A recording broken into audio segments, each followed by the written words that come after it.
how to log in to AT&T account.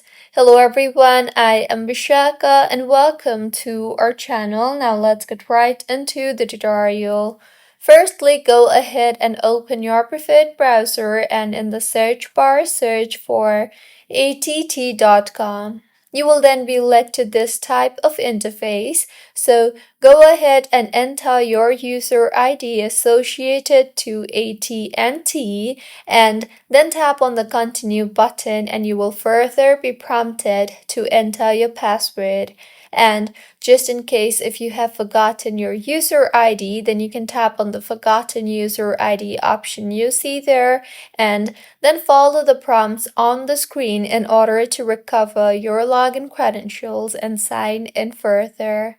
And if you do not have an account yet for AT&T, then you can tap on the Don't Have a User ID option and create a new AT&T account. So this is how you can log in to AT&T. If you find this tutorial helpful, please like the video and do comment if you have any queries.